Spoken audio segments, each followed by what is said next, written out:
Tuturo ko kayo kung paano i-install at gamitin ng Game Guardian. First, punta kayo sa Chrome and search nyo GameGuardian.net.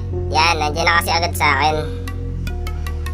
Tapos, scroll kayo, download nyo tong Game Guardian APK. Tapos, agree and download.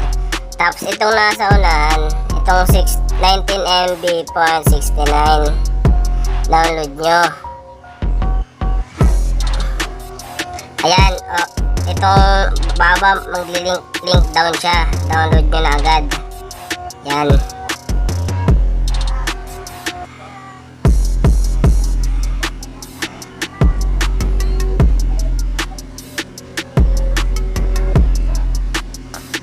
Tapos, pagtapos siyang i-download, punta kayo dito sa no-root.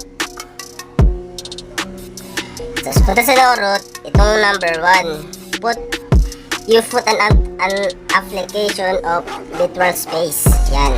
Click nyo yan. Yung naka-highlights. And then, scroll kayo. Itong yan, yung Parallel Space Lite Dual App. Click Download APK. And then, download this file. Ito lang dalawa. Yan. Install muna natin yung Parallel Space Lite.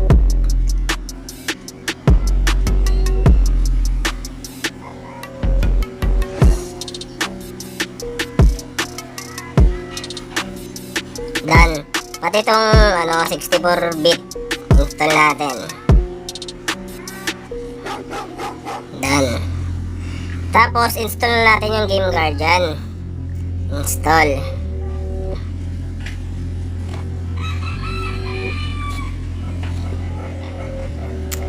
Open na.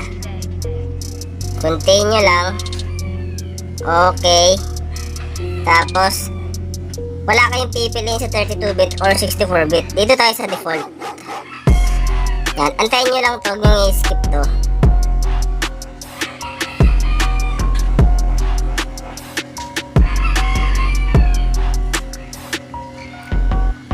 Dito punta tayo sa settings.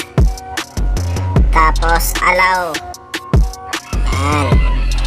Back. Tapos install. Magiging 4 siya. So mag-automatic uninstall tong dalawa. Yan. Continue lang. Okay. Tapos ito. Do you want to uninstall this app? I-okay mo siya. Kasi naging 4 siya. Hindi siya pwedeng 4. So dalawa lang. I-uninstall natin to. Yan. Tapos no root.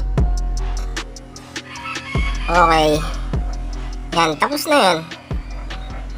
Tapos testing na natin sa car park.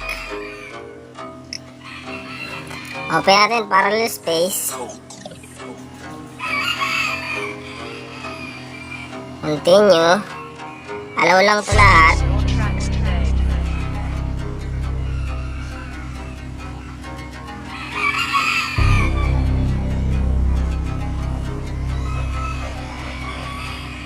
Start.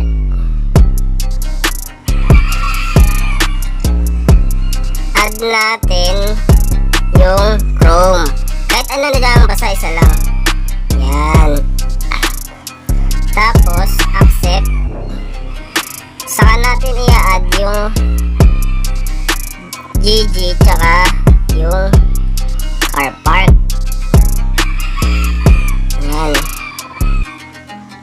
Open natin tong open na natin si Game Guardian. Start. Diba? Ito na yung icon niya. Tapos open natin si car parking.